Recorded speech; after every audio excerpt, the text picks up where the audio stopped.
แสดงว่าคำว่า small room เนี่ยมันคือห้องนั้นปะมันคือห้องนั้นมันคือห้องที่มันซอยมาจากห้องหลักผมพูดตรงนะผมเลวมากผมเป็นมนุษย์ที่เลวมากก็นึกดูว่าเดี๋ยวนี้วงทั้งทำอย่างนี้กับผมอะหรือว่าผมไปเวลาผมไปคอมเมนต์วงปัจจุบันเนี่ย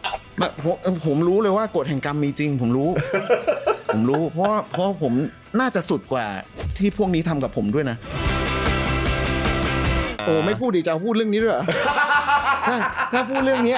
ไม่อยากระบุตัวเลย ไม่ต้องระบุตัวเลยเอาเราพูดแค่นี้แล้วกันเป็นนักร้องดังที่มีชื่อเสียงในวงการเพลงไม่บอกเพศเพราะเดี๋ยวจะรู้โอเคพูดมาว่าโอ้ห้องเล็กนะขึ้นมันมีบางวงเงี้ยส่งมาเนี่ยผมรู้สึกว่ามันเทียบเท่ากับสิ่งที่มีเยอะในตลาดเงี้ยอันนี้ผมก็ไม่รับนะมันไม่มีประโยชน์อ่ะมันไม่มีประโยชน์ที่จะมีอย่างนี้ขึ้นอีกหนึ่งวงอ่ะเคยคิดตลอดแล้วว่าเราลังเล2เรื่องคือเราอยากส่งไม้ต่อให้รุ่นใหม่หรือให้สตาฟสักคนหนึ่งขึ้นมาเป็น MD Small Room เลยเราไม่ได้ยึดติดว่าต้องยังไงอยู่แล้วใช่ไหมซึ่งเคยคิดแบบนี้ไก่ใจหนึ่งก็คิดว่าไอ้บ้ากูอยากทำงานไป80อายุ80เหมือนกันนะ Hit Story ทุกความฮิตใดๆบนโลกล้วนมีเรื่องราวขอบคุณครับเคยมีพี่ๆพูดถึงพี่ลุงบ่อยมากจริงเหรอเยอะมากแต่ว่ายังไม่เคยมีโอกาสได้คุยกับพี่ลุง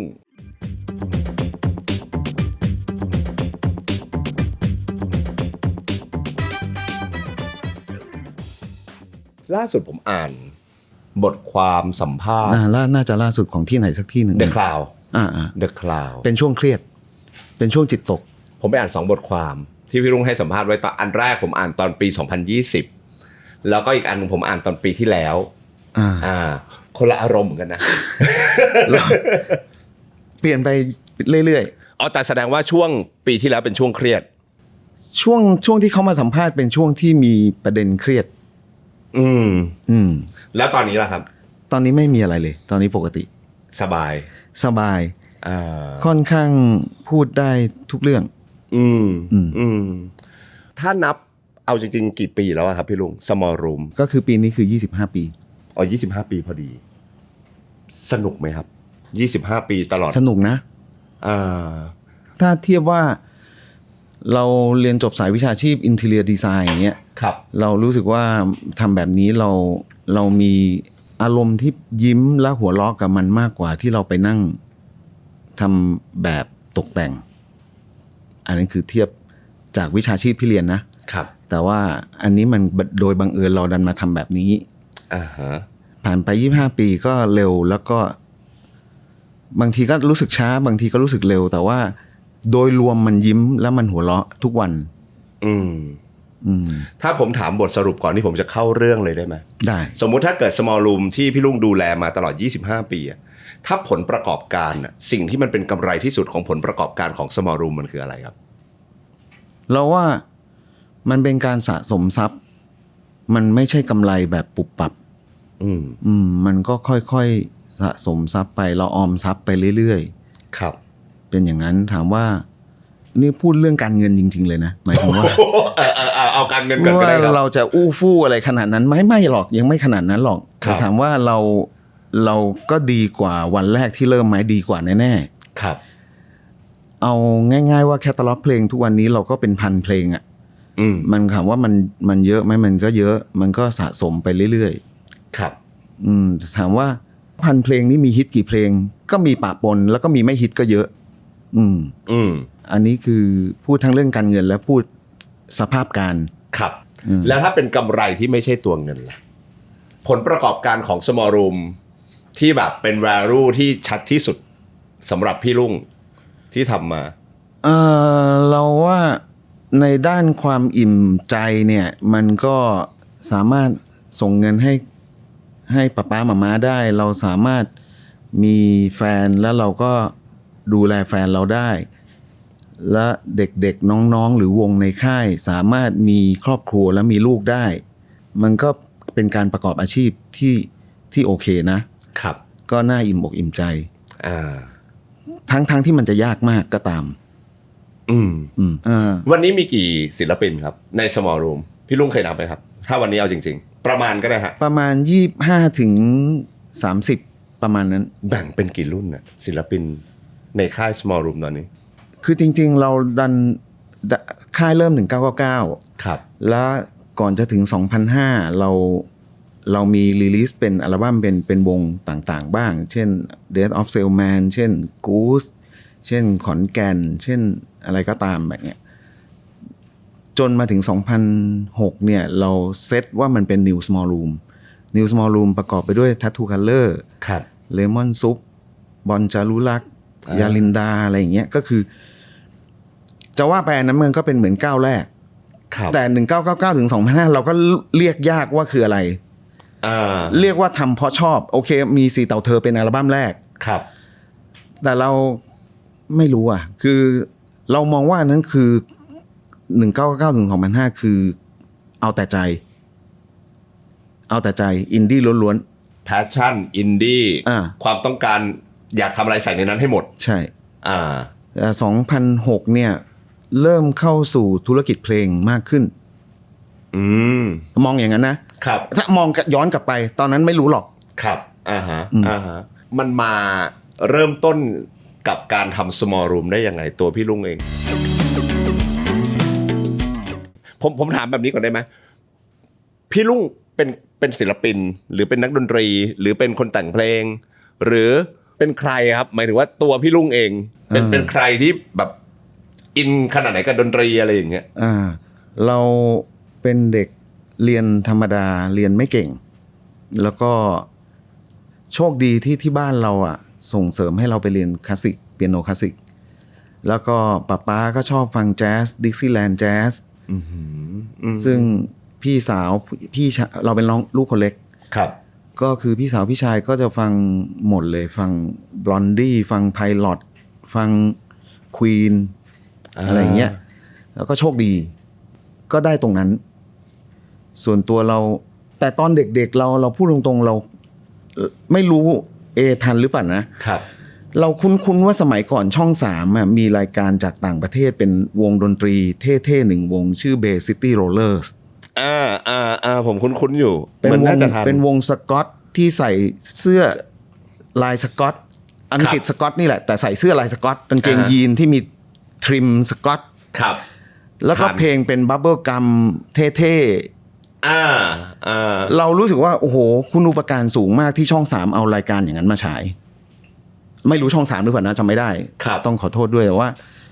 ความรู้สึกเราคือเราดันได้เห็นแบบนั้นมาตั้งแต่เด็กมันก็เป็นเหมือนมีคนซีเล็กมาให้เด็ก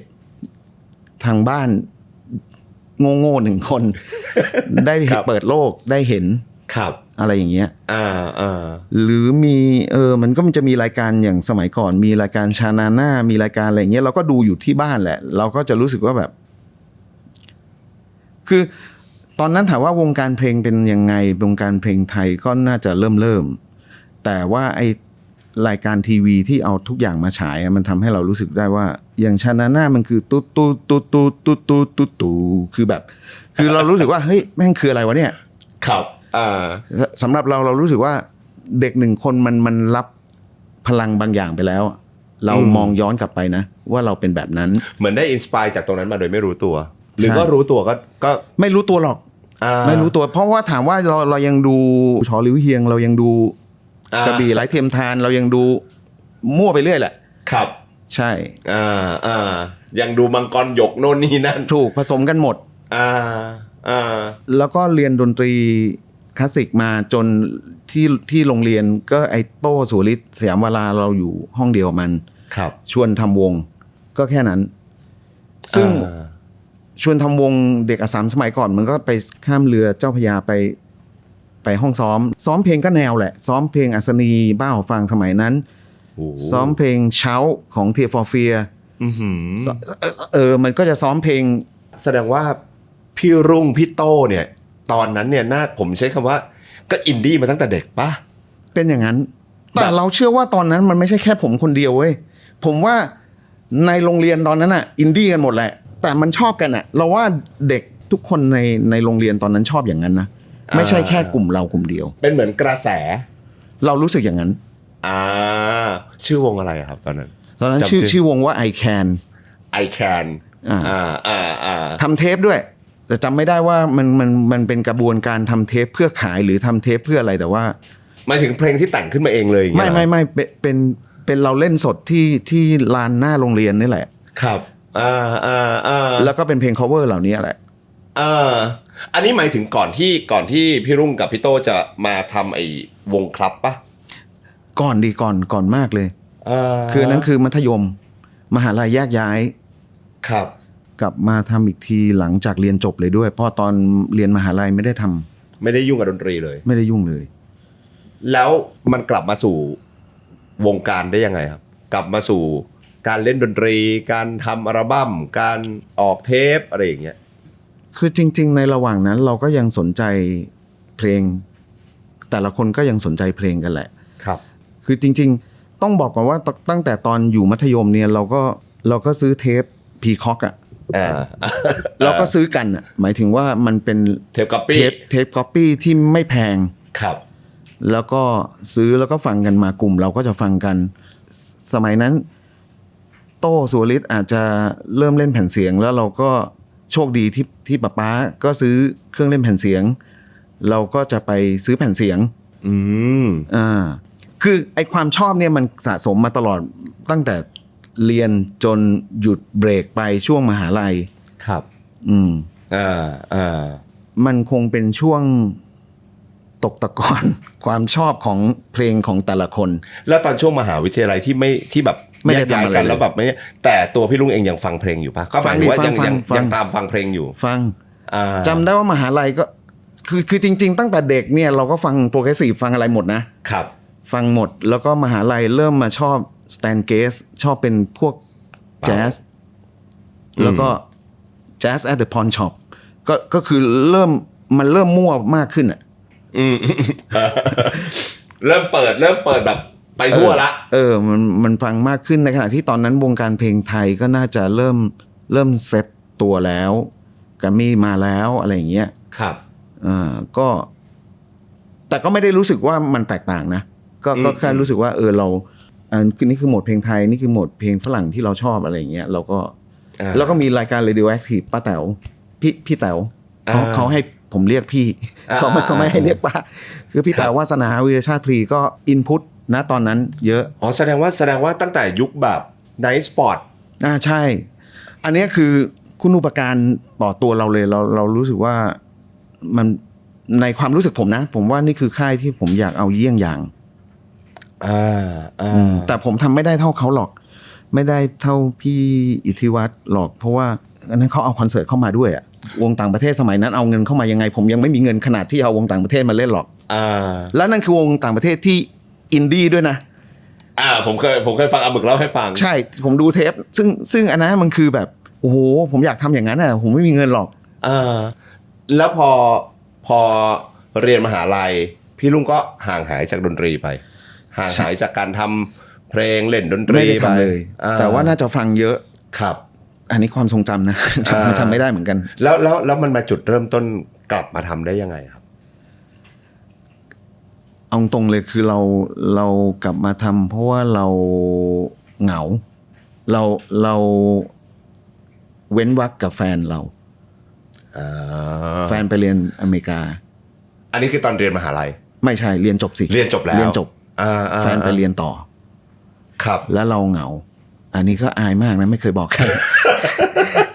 คือมันใช้เวลาว่างให้เป็นประโยชน์เธอคือไม่ได้เลิกกันแต่ห่างกันตอนนั้นไม่รู้หรอกว่าเลิกหรือไม่เลิกงงชีวิตแต่เธอไปเมืองนอกแล้วงงชีวิตฉันวาเวอย่างเงี้ยไม่หรอกก็คือมันก็ไม่รู้ทำอะไรอ่ะคือเสาร์อาทิตย์ก็ไม่รู้จะทำอะไรสมัยนั้นไม่มีอินเทอร์เน็ตไม่มีอะไรอยู่แล้วถูกไหมล่ะครับมันก็กลับมาเจอกันกับเพื่อนกลุ่มเดิมนี่แหละว่าไปซ่องสุมกันที่ลงรถบ้านในโต้กันเถอะแต่ตอนนั้นเริ่มที่จะมีเพลงมีอะไรละเริ่มที่จะคิดว่าจะมีเพลงทำเพลงแล้วทำงานหรือยังพี่ลุงตอนนั้นทำงานแล้วก็ทำงานสายที่เรียนจบมาใช่มีงานประจำแล้วก็เสาร์อาทิตย์ไปเจอกับเพื่อนเพื่อนเก่าใช่แล้วก็เล่นดนตรีกันใช่แต่เล่นดนตรียังไงมันก็ไม่น่าจะแบบพวกเราเว้ยมาทำอัลบั้มกันเถอะเฮ้ยพวกเราเว้ย มันก็ไม่ง่ายนะครับพี่ลุง ใช่มันมีจุดเปลี่ยนครับมันมีจุดเปลี่ยนตรงที่เราทำกันที่บ้านไปน่าจะไม่กี่อาทิตย์หรอกมันก็มีเพลงหนึ่งเพลงที่เราตอนนั้นก็คือเราใช้เครื่องอัดโง่ๆนะคืออัดดับ4แทร็กโง่ๆอ่ะซึ่งทำให้ได้เพลงชื่อไอเดียออกมาเพลงชื่อไอเดียเนี่ยร้องโดยสุวรรณแรกสุดแล้วเรารู้สึกว่าแม่งเท่ว่ะต้องยังไงดีวะไอโต้ก็เลยบอกว่าเฮ้ยลองส่งไปให้พี่แต๋วเปิดในรายการแล้วแกได้ฟังแล้วแกอินมากแล้วแกก็พูดในรายการถามคนฟังว่าให้ทายว่านี่คือซิงเกิลใหม่ของวงอะไรซึ่งตอนนั้นมันก็มีทั้งซูเอตมีทั้งโอเอซิสมีทั้งอะไรเต็มไปหมดก็จะมีคนทางบ้านน่ะทายเข้ามาว่าเป็นวงต่างประเทศเหล่านั้นทั้งหมดเย้โคตรเจ๋งผมมีเทปอันนั้นไว้ด้วยยังเก็บอยู่โอ้ใช่ก็ผมอัดไว้เลยเพราะว่าเราไม่ค่อยได้ออกรายวิทยุอะรายการวิทยุอะแล้วก็พี่แต๋วเปิดทั้งชั่วโมง 2-3 ชั่วโมงอะเพลงเดียวอะแล้วก็สัมภาษณ์เราเพราะนะเรารู้สึกว่าเฮ้ยมันมีบางอย่างว่ะเรารู้สึกกันเองนะว่าเราคึกละเราคึกละแต่ไม่ได้รู้อะไรมากไปกว่านั้นหรอกว่าไอสิ่งที่ทำมันจะนำพาเรามาจนถึงวันนี้เราไม่รู้นะอันนั้นคือมันเกิดมาจากโต้เป็นหลักแต่จุดเปลี่ยนมันคือโต้ทำต่อไม่ได้เพราะที่บ้านโต้ต้องไปรับกิจการ DHA สยามวราก็เครื่องเขียนแฟ้มตาช้างครับใช่มีจุดเปลี่ยนหมายถึงว่าจุดเปลี่ยนในที่นี้คือพี่โต้ต้องไปรับสืบทอดกิจการต่ออย่างนั้นเลยคือทำต่อไม่ได้ที่บ้านไม่ให้ทำแล้วทำไงอะครับมึนเพราะคือตอนนั้นเนี่ยพอพี่วาดเปิดให้คนถามไหมครับคนอยากรู้จักวงนี้ไหมคือคนน่ะกระแสดีคือมันดีอยู่แล้วเพราะพี่แต๋วเองแกก็เกี่ยวพันดองกับพี่ป้อมอัศนีพี่ป้อมอัศนีก็ฝากชมมาว่ากีตาร์ดีคือแค่เพลงเดียวเนี่ยคือตอนนั้นเราก็รู้สึกดีแต่ว่าเราไม่ได้รู้สึกว่ามันจะผมก็ไม่รู้อ่ะผมพูดตรงนะชีวิตวันนั้นมันคืออะไรไม่รู้อ่ะตอนนั้นเป็นครับหรือยังใช้ชื่อว่าครับหรือยังฮะเป็นแล้วมาไหมครับตอนออกอัลบั้มไม่มาเจ๊งขายได้ 25,000 copy เทปซีดีรวมกันมั้งประมาณนั้น 25,000 ถามว่าเยอะไหมปัจจุบันเยอะนะแต่สมัยนั้นถือว่าน้อยนะคือสมัยนั้นต้องแบบหลักแสนขึ้นใช่เกิน 500,000 หรืออะไรก็ว่าไปมันทำไมถึงไม่มาพี่รุ่งเราไม่รู้จักอะไรเลยเราไม่รู้จักว่าการทำอัลบั้มต้องมีเพลงขายหรืออะไรเราไม่รู้เราก็แค่ทำเพลงแบบวงฝรั่งที่เราชอบมันควรจะเป็นยังไงเราก็ทำแบบนั้นไม่ได้สนใจอะไรสนใจแค่ว่าเมืองนอกมีอะไรเราต้องมีหรือยกตัวอย่างเช่นเราจำได้ว่าเพลงอย่าง Sunflower เนี่ยอยู่ในอัลบั้มของครับเนี่ยเราคิดเลยว่าในใจเราคิดว่าเฮ้ยถ้าเดอะสมิธมันเล่นอย่างนี้เดอะสมิธมาเจอเบลอจะเป็นยังไงวะเราจะคิดอย่างนี้ตั้งแต่ตอนนั้นละถ้าเอาสองวงถ้าเอาสองวงมาผนวกกันแล้วมันเป็นเพลง Sunflower ที่เรากำลังทำมันจะเป็นยังไงเราจะคิดอย่างนั้นโดยที่คนฟังอะไรกันอยู่ตลาดยังไง PR แบบไหนไม่สนเลย ติดด้วยติดผมกลับมาเรื่องความ aggressive ผมนะผมจำได้ว่าตอนนั้นผมไม่บอกค่ายแล้วกันนะมีโปรดิวเซอร์คนหนึ่งครับบอกว่าฟังเพลงผมไม่รู้เรื่องให้เขียนเนื้อให้หน่อยผมก็ขึ้นผมเป็นคนถนัดขวาใช่ไหมครับผมเขียนเนื้อเพลงด้วยมือซ้ายเว้ยแล้วผมก็ส่งไปบอกว่าไปอ่านเอาเองผมพูดตรงนะผมเลวมากผมเป็นมนุษย์ที่เลวมากไม่หรอกก็วัยรุ่นแหละพี่เป็นแบบแย่เหมือนประมาณว่ามาบูลลี่งานกูไม่รู้ว่าอะไรแต่ขึ้นก็นึกดูว่าเดี๋ยวนี้วงทั้งทำอย่างนี้กับผมหรือว่าผมไป เวลาผมไปคอมเมนต์วงปัจจุบันผมรู้เลยว่ากฎแห่งกรรมมีจริงผมรู้ เพราะผมน่าจะสุดกว่าที่พวกนี้ทำกับผมด้วยนะคือตอนนั้นเป็นแบบนั้นสำหรับพี่รุ่งเองใช่เป็นคนเลวไม่ดี วัยรุ่นพี่เขาเรียกวัยรุ่นแล้วยังไงต่อผมอยากรู้ละครับไม่มาแล้วยังไงทำยังไงกันต่อพี่ไม่มาก็เลิกเลยแยกย้าย1 อัลบั้มท้วน จบ ง่ายกันอย่างนั้นเลยเหรอครับ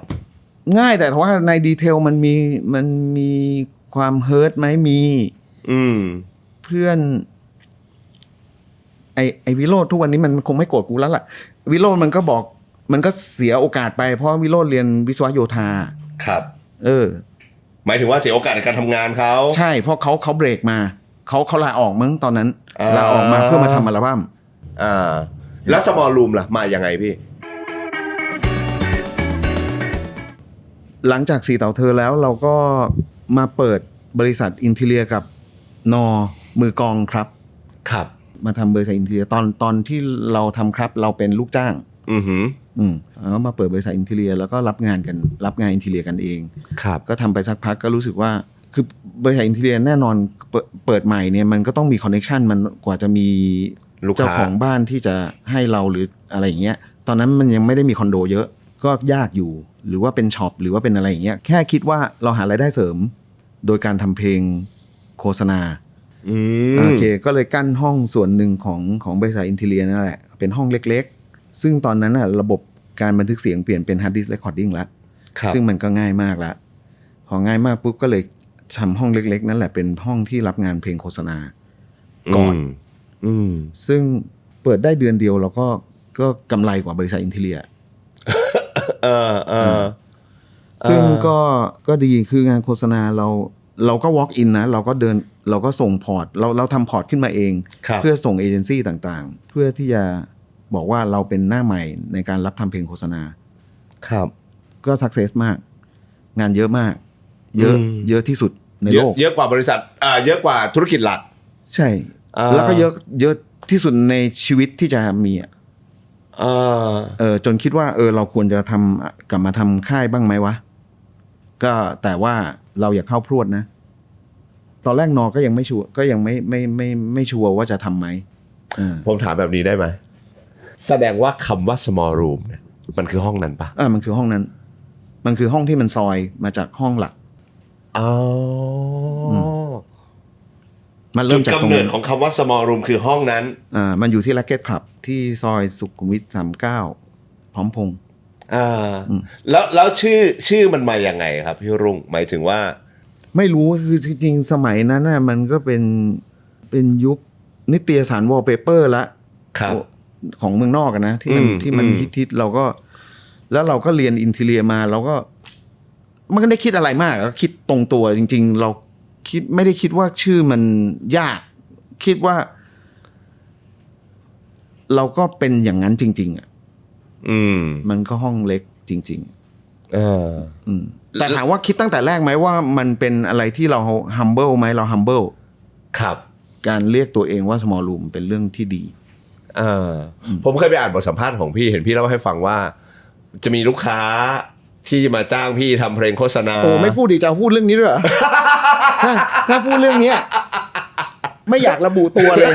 ไม่ต้องระบุตัวระบุเอาเราพูดแค่นี้แล้วกันเป็นนักร้องดังที่มีชื่อเสียงในวงการเพลงไม่บอกเพศเพราะเดี๋ยวจะรู้โอเคพูดมาว่าโอ้ห้องเล็กนะขึ้นอีกแล้วคือหมายถึงว่าเขามาอัดเพลงเขามาเสียงมาอัดเสียงมันเล็กอยู่แล้วแหละมัน2 เมตรคูณ4 เมตรอ่ะแล้วทุกคนนั่งหันไปทาง2 เมตรนะหันแนวกว้างเหมือนรถไฟเหมือนตู้รถไฟห้องมันก็เล็กจริงๆเข้าใจแต่ก็ไม่น่าทักนี่ว่า มาทักทำไมเราอะไรอย่างเงี้ยแล้วก็เลยไปขึ้นใส่เขาอีกไม่ได้ขึ้นเก็บไว้มาระเบิดแต่หมายถึงว่าตอนนั้นก็คือคำว่างานเยอะของพี่รุ่งอะครับหมายถึงมันเยอะขนาดไหนครับพี่รุ่งหมายถึงว่าเดือนนึงทำกี่เพลงหรือมีงานทุกวันหรือก็คือ365วันแต่เรามี400งานโหซึ่งมันเยอะมากๆเลยนะใช่ก็ไม่นอนคืออะไรไม่รู้ไม่เข้าใจทำไมคนเราต้องนอนตอนนั้นนะครับเพราะว่างานเข้าบางทีงานเข้า5 ทุ่มเอา7 โมงเช้าสบายครับพี่ไม่ใช่ปัญหาคือได้หมดลุย ทำเพลงโฆษณาปีหนึ่ง400 งานทำไมอยู่ๆมีจุดประกายว่าค่ายเพลงดีกว่าวะ ก็ต้องยอมรับเดี๋ยวนะ จะพูดไงดีวะตอนเราเริ่ม1999เนี่ย ครับ เราฟังไอ้นี่เว้ย Song for the Jet Set เราฟังค่ายอย่าง Siesta Bungalow Siesta คือสเปน ครับ Bungalow คือเยอรมัน ญี่ปุ่นคือ Escalator คือเราฟังพวกนี้เยอะมาก ซึ่งพวกนี้สมัยนั้นมันจะมี compilation เก๋ๆเยอะมาก อันนี้มันกำลังจะลากเข้าสู่การเป็นค่ายเพลง Small Room 001 เกิดขึ้นได้ยังไงด้วยนะ แต่ว่านั่นแหละคือทั้งหมดทั้งปวงเนี่ยเราทำอันนี้ก่อนแล้วเราถึงจะมาทำ4 เต่าเธอที่เป็นอัลบั้มเต็มอัลบั้มเดียวเขาเรียกอะไรค่ายเพลงเริ่มจาก compilation ก่อน แสดงว่าไอตัว comparison เนี่ยมันเกิดก่อนที่พี่จะมา produce 4 เต่าเธอฮะ ไม่ใช่4 เต่าเธอคือรวมพี่ปีทองสมัยบู๊บเรคคอร์ดนั่นแหละคือจบไปละ โอเค แต่ว่า4 เต่าเธอที่มาอยู่ small room เนี่ย โอเคก่อนที่จะมีทำงานให้กับ4 เต่าเธอตอนอยู่ small room มันมีอัลบั้ม comparison small room 001เกิดขึ้นมาก่อนใช่เพราะเราฟังอย่างนั้นจากค่ายอินดี้ต่างประเทศแล้วเรารู้สึกอินแล้วบางคนมันเท่มากคือมันใช้นิกเนมหมดคือมันอาจจะเป็นซุปเปอร์แบนด์รวมจากมือกีตาร์วงนั้นบวกอันนี้แล้วมันมาทำวงชื่อใหม่เป็นอันนี้เราก็เลยอินโอเคคือสมอลรูมยุคแรกของค่ายก็มีเจมีแจ็ควงพราวมีพิซซ่าวงพราวเจวงพราวก็คือมาร่วมกับเราในการทำซึ่งเราก็จะไม่ใช้ชื่อครับหรือพราวเลยในคอมไพเลชันนี้ก็เลยเกิดชื่อใหม่กันหมดก็คือ AKA นั่นแหละมันเลยทำให้เกิดเพนกวินวิลล่าอย่างเงี้ยเหรอ yes เพราะเราแอนตี้สมัยนั้นก็หัวรุนแรงแหละทำไมต้องใช้ครับต้องใช้พราววะแต่คนขายไม่ยอมสมัยนั้นแท็กซี่ดิสติบิวเตอร์จะจำหน่ายครับบอกว่าแปะไว้หน่อยก็ดีพี่ให้คนเขารู้หน่อยนะว่าเป็นสมาชิกจากวงไหนนั้นคือบอกไม่เท่ไม่เอา ชื่อใหม่หมดเมื่อกี้พี่ลุงเล่าให้ฟังว่าเป็นคนเสพพวกแบบงาน comparison ของสเปนของเยอรมันของญี่ปุ่นโน่นนี่นั่นอะไรอย่างเงี้ยแล้วก็เลยอยู่ๆก็แบบงั้นเรามาทำกันอย่างเงี้ยเหรออันนี้คือจุดเริ่มต้นของ Small Room ใช่เพราะมันทำได้ง่ายมากแล้วไงอย่างที่บอกคือพอฮาร์ดดิสก์เรคคอร์ดิ้งเนี่ยคือมันทำได้ง่ายหมดเลยเอานี้ย้อนกลับไปที่เพลงโฆษณานะตอนที่เราทำพอร์ตไปส่งเอเจนซี่เนี่ยเราทำเจมบอลทุกรูปแบบเลยเราทำเจมบอลไปส่งเอเจนซี่เป็นเจมบอลแบบบิ๊กบีทเจมบอลแบบชิลเอาท์ครับคือทำเพลงหนึ่งเพลงที่คนรู้จักทั่วโลกแต่ทำมาเป็นในเวอร์ชั่นต่างๆหลายๆเวอร์ชันใช่ดังนั้นถามว่าเราได้ลองทำเพลงโฆษณานี้เราได้ทำทุกแบบเลยมันไม่แปลกที่พอเราอยากจะทำ compilation แล้วมันง่ายมากเพราะ hard disk recording มันเอื้อแล้วซึ่งตอนนั้นจุดเริ่มต้นเนี่ยคิดไปถึงการทำค่ายไหมหรือไม่ได้คิดตอนแรกยังไม่ได้คิดแค่คิดอยากทำอัลบั้ม compilation เฉยๆก็กลัวว่ามันจะยาวนะ พอเปิดค่ายก็กลัวว่าคือตอนแรกไม่ได้กะแต่ว่าดิสติบิวเตอร์บอกว่าเฮ้ยเดี๋ยวมึงหนีมึงต้องเปิดเป็นบริษัทนะสมัยนั้นมันคงมีวงอินดี้เกิดขึ้นเยอะแล้วไปให้เขาจัดจำหน่ายและตามตัวไม่ได้อะไรอย่างเงี้ยครับก็เลยต้องเปิดบริษัทก็เลยใช้ชื่อบริษัทว่า Small Room ถูกแล้วก็คือ001คือ What Happened in this Small Room ก็คืออะไรอย่างเงี้ยอันนั้นคือเอาง่ายๆอันนั้นก็คือผมใช้คำว่าลูกคนแรกของ Small Room แล้วก็รวมเพื่อนๆนะดึงเอาใครต่อใครที่เรารู้จักอย่างเช่นพี่เล็ก Grizzly Cafe ถ่ายรูปให้วงครับเราก็จะรู้ว่าพี่เล็กมันเคยทำวงอยู่ที่อังกฤษเว้ยวงชื่อ The Light เว้ยเอามันมารวมอยู่ที่นี่แต่ว่าสมาชิกมันไม่อยู่แล้วมันมีแค่คนเดียวมันก็เลยคิดชื่อมันขึ้นมาเองว่า Grizzly Cafe ก็เป็นแบบนั้นนะอันนี้คือส่วนหนึ่งนะหมายถึงว่าในนั้นมี10 เพลงมันก็มีแต่ละคนมีปาเต้อย่างเงี้ยเราก็เรียกพี่เต้นนี่คือมาอยู่ในนั้นด้วยชื่อโบนัสเย็ดเพราะว่าเรารู้สึกว่าเสียงใหญ่ๆแบบนี้มันเทียบกับเอ็ดวินคอลลินของ Orange Juice ว่าเราก็บอกพี่เต้ว่าพี่เต้ฟัง Orange Juice นะพี่คือคนนั้นนะเดี๋ยวเราทำเพลงมาแล้วพี่สวมบทบาทนั้นนะอะไรเงี้ยหมายถึงว่าอัลบั้ม Collaboration เนี่ยในเรื่องของดนตรีกับเพลงเนี่ยพี่รุ่งทำทั้งหมดแล้วดึงคนนั้นคนนี้คนโน้นมาไม่อย่างGrizzly Cafeก็ทำเองคือมันแล้วแต่เพลงแต่อย่างพี่เต้นเนี่ยคือพี่รุ่งทำไปแล้วก็ช่วยกันใช่ช่วยกับเจกับแจ็คกับพิซซ่าใครบ้างอะครับที่อยู่ในอัลบั้มนั้นโหกูจำไม่ได้พี่รุ่งร้องเองด้วยป่ะมีป่ะอายมากเลย ไปหากันเองไม่เอาไม่อยากคุย จริง ไม่อยากคุย ไม่ทันไม่แบบไม่ได้แบบว่าอันนี้ยอมรับว่า รู้ว่ามีอัลบั้มนี้อยู่บนโลกใบนี้พี่ แต่ว่าแบบไม่ได้ลงไปแบบว่าแกะมันขนาดนั้นเลยอย่างเงี้ยลองดูลองไปดูอันนี้เก็บไว้ก่อนไม่บอกกระแสดีไหมครับ Collaboration 001ไม่เพราะเราไม่เข้าพรวดดีคำว่าไม่เข้าพรวดคือยังไงพี่คำไม่เข้าพรวดคืออย่าไปลงทุนเวอร์วังอย่าไปเล่นใหญ่คือทำฟอร์มเล็กนี่แหละเพลงโฆษณายังทำอยู่ไหมทำอยู่คู่กันทำอยู่ผมทำมาจนถึง 2005 แหละ1999ถึง 2005พอเข้า 2006เนี่ยอย่างที่บอกพอมันเริ่มเป็นเซตแทททูอะไรอย่างเงี้ยผมเริ่มมาเป็นค่ายเพลงแล้วคือจะเห็นได้ว่า1999ถึง 2005เนี่ยให้ใครสัมภาษณ์ก็ไม่มีใครกล้าเพราะไม่ได้มีใครเป็นฟรอนต์แมนของค่ายเข้าใจหมายถึงมันยังไม่ได้เป็นระบบไม่ได้เป็นมันไม่ชัดเลยพอเป็น2006ปุ๊บมันเริ่มมีฟรอนต์แมนของค่ายก็คือผมไม่สามารถทำเพลงโฆษณาได้แล้วเพราะว่าอัลบั้มเนี่ยคือเอาแน่นอนสมัยนั้นคือต้องไปขายวันทูคออย่างเงี้ยคือมันเข้าสู่ระบบการทำ business อย่างจริงจังของค่ายเพลงใช่ซึ่งสมัยนั้นก็วิธีคิดยังเป็นอัลบั้มอยู่แล้วทุกคนก็คือ10เพลงอัพอ่ะก็คือ6วงในสมอลรูม2006คือ60เพลงผมไม่สามารถทำเพลงโฆษณาได้ก็เลยให้เจทำตั้งแต่วันนั้นจนมาถึงวันนี้ผมไม่ได้ทำเพลงโฆษณาอีกเลยแสดงว่าณวันนี้เองเนี่ยคือ Small Room ก็ยังคงหมายถึงว่ายังคงมีเซอร์วิสในการรับทำเพลงโฆษณาอยู่ใช่แต่จะไม่ใช่พี่รุ่งแล้วใช่ก็คือเจจะเป็นคนฝากเพลงโฆษณาเลยของค่ายของบริษัทและงานฝั่งศิลปินพี่เจก็จะไม่มายุ่งใช่ใช่ไม่น่าเวลาสัมภาษณ์ถามพี่เจจะแบบผมเดาจากใจพี่รุ่งนะใช่เพราะแบ่งกันแบบนี้เราก็ไม่คิดหรอกว่ามันจะเนี่ยจะพัฒพลูไหมล่ะมันเวอร์วังมากไปเรื่อยๆศิลปินแบบไหนที่พี่รุ่งจะชวนมาอยู่ในค่ายเอากรณีอาร์มแชร์เป็นหลักแล้วกันนะ okay. เพราะแต่ละวงมันจะไม่เหมือนกันนะโอเคครับแต่เมื่อกี้ผมพูดไปแล้วว่าพอผมมาได้ฟังเยอะ environment ที่บ้านน่ะผมก็จะรู้ว่านี่มันดียังไงอ่ะแต่ตอนอาร์มแชร์เนี่ยผมจำไม่ได้ก่อนหรือหลังนะแต่ว่าผมไปดูหนังเรื่อง Woman on Top แล้วผมอินเพลงมันจะเป็นบอสซ่าเป็นอะไรอย่างนั้นนะมันคือแค่นั้นอ่ะไม่ได้มีแบบเฮ้ยสำหรับ small room มันต้องแบบคอนเซปต์นี้เท่านั้นคาแรคเตอร์แบบนี้ถึงจะมาอยู่ค่ายกูได้ไม่แต่ว่ามันก็แตกต่างนะคือไอ้เดโมอันนั้นมันก็ไม่ได้เหมือนม้วนอื่นที่ผมเปิดฟังเอางี้ผมอยากรู้ว่าแบบมันมีการแบบผมเชื่อว่าอะไรปักหมุดไว้ไหมครับพี่รุ่งว่าสมมติว่าศิลปินที่จะมาอยู่กับเราอย่างเงี้ยห้ามเมนสตรีมนะ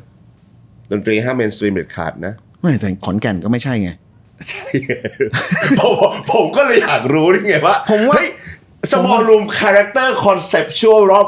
ตั้งแต่แรกอ่ะมันถูกวางยังไงอ่ะผมว่าคนเขางงเรื่องนี้กันเยอะ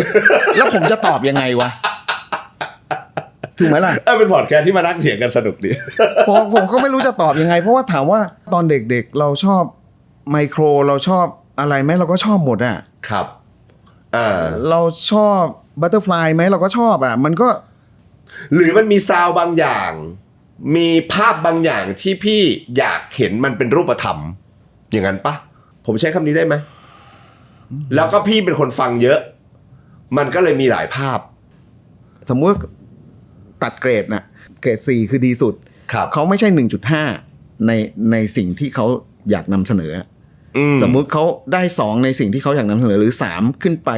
เรียนได้ 2.8 ในสิ่งที่เขาอยากนำเสนออย่างเงี้ยครับก็จะรู้สึกไม่รู้เข้าใจเราเปรียบเทียบกันเข้าใจอย่างสมมติขอนแก่นเงี้ยขอนแก่นเขาชอบเพลงแบบนี้แล้วเขาได้3เราฟังแล้วรู้สึกว่ามึงแม่งเจ๋งว่ะเจ๋งในแนวทางมึงอ่ะก็จะเลือกมาชวนมาใช่เหมือนที่พี่รุ่งบอกว่าถ้ามึงชอบ Big Ass มึงห้ามเป็น Big Ass เบอร์2ผมเล่าคนที่ผมไม่รับดีกว่าผมรู้แล้วมันมีบางวงเงี้ยส่งมาเนี่ยผมรู้สึกว่ามันเทียบเท่ากับสิ่งที่มีเยอะในตลาดเงี้ยอันนี้ผมก็ไม่รับนะครับก็นี่ไง ผมจะพูดไงวะ ถูกปะ ผมพูดเลยมีหลานผมมาส่งเพลงอ่ะพูดอ้างถึงมันได้เพราะผมก็บอกมันแล้ว ครับ หลานมาส่งเพลงหลานส่งเพลงเนี่ยมีทั้งความเป็น Deaf Television of Safe Planet ก็คือวงแบบเนี้ยผมก็ถามว่าแล้วมึงจะชนะเขายังไงวะมันไม่มีประโยชน์อ่ะมันไม่มีประโยชน์ที่จะมีอย่างนี้ขึ้นอีกหนึ่งวงอ่ะอันเนี้ยผมพูดได้เพราะมันเป็นหลานแล้วผมก็บอกมันตรงๆวงหรือดนตรีที่มันมีคนทำไว้อยู่แล้ว จะไม่ใช่แนวทางของ small room สักเท่าไหร่ ใช่ ผมใช้ประมาณนี้ได้ไหมเบื้องต้นคือคุณสมบัติแรกน่าจะเป็นแบบนั้นอันที่สองก็คือว่านอกจากจะต้องไม่ไปเดินตามรอยที่มันมีอยู่แล้ว คุณควรจะมีทางใหม่ของคุณที่มันยังไม่มีใครทำไว้ใช่เขาเรียกว่าเหมือนอุปกรณ์เสริมคือถ้าเกิดคุณมีสองคุณสมบัตินี้เข้าข่ายที่จะมาอยู่กับ small room ได้ถูกเป็นแบบนั้นเป็นอย่างนั้นยุคแรกแสดงว่าไม่ว่าจะเป็นอาร์มแชร์กูสขอนแก่นใดๆในช่วงแรกก็จะด้วยคุณสมบัติแบบนี้แหละจนเดี๋ยวนี้ก็ยังเป็นอย่างนั้นผมว่าแสดงว่านี่น่าจะเป็นผมใช้คำว่า DNA อย่างหนึ่งได้ของการมาเป็นศิลปินของ small room ได้รูปร่างหน้าตาคาแรคเตอร์ฝีมือเพิ่งพูดไปเมื่อ 3-4 เดือนที่ผ่านมาว่าอยากได้ หน้าตามาก่อนบ้างมาพี่ลุงค่ายพี่อ่ะเท่ทุกวงพูดตรงนะ ผู้ชายใน small room ส่วนใหญ่ไม่สูงเกิน180เลยเอเชียไซส์ไงนั่นแหละก็เอเชียไซส์ไงก็โอเคถามว่าพิจารณาจากอะไรบ้างหลังๆเริ่มอยากได้หน้าตาอยากได้โซเชียลเล่นโซเชียลเก่งอยากได้แบบนี้อิมเมจไงอิมเมจตอนนี้ก็โซเชียลกระหน่ำอยู่เหมือนกันนะแทททูไงครับไม่ใช่ดิเราพูดถึงเด็กรุ่นใหม่ดิเอาผมพูดหลายทีละอย่างโพลีแคทอย่างเงี้ยเป็นวงที่โชคดีเพราะไม่เล่นโซเชียลเลยโชคดีไม่มันโชคดีที่มันไม่ต้องเล่นแล้วมันดังคือถ้ามันเล่นกว่านี้นะบริหารโซเชียลกว่านี้นะโหหนักข้อกว่านี้เยอะอันนี้คือไม่ค่อยก็คือเข้าใจแหละว่าก็คือไม่ถนัดแล้วก็ทำแต่เพลงแต่เขาก็ดังด้วยสกิลด้วยคาแรคเตอร์ด้วยเพลงเขาจริงๆนะอย่างโพลีแคทแต่ว่าให้คิดกลับกันว่าถ้าเขาบริหารเสน่ห์ในโซเชียลด้วยมันจะอีกเรื่องเลยแต่ดังนั้นก็ไม่เกี่ยวหรอกแต่ว่าเด็กรุ่นใหม่หลายๆวงสมมุติว่ายังจั่วไม่ติดเท่า Tattoo Color หรือ Polycat หรืออะไรก็แล้วแต่เนี่ยถามว่าโลกปัจจุบันนี้มันต้องโซเชียลมีเดียไหมจำเป็นคือเพลงอย่างเดียว Small Room เป็นอย่างนั้นมาตลอดนะคือจะฮิตได้จากโปรดักชันฮิตได้จากตัวโปรดักตัวงานจริงๆจากตัวโปรดักเกินไปแต่ไอ้พวกรอบๆอย่างอื่นไม่ค่อยมีเมื่อกี้พี่พูดคำว่าเกินไปแสดงว่ามันไม่ดีเหรอครับไม่งั้นกูก็ต้องเป็นนักประดิษฐ์ที่ดี ที่เก่งโคตรตลอดมันเหนื่อยเว้ยมันเหนื่อยไปเว้ยมันต้องบางทีมันต้องใช้บริบทอื่นในการทำให้เพลงมันซักเซสด้วยผมไปอ่านบทสัมภาษณ์ของพี่รุ่งบอกว่า small room เนี่ยประมาณเนี้ยจะมีอยู่ประมาณสัก 3-4 ยุค1999ยุคแรกนะจนถึง2005แล้วก็หลัง2005ก็คือ2006จนมาถึงประมาณสักอีกยุคนึงแล้วก็ล่าสุดก็คือเป็นยุคใหม่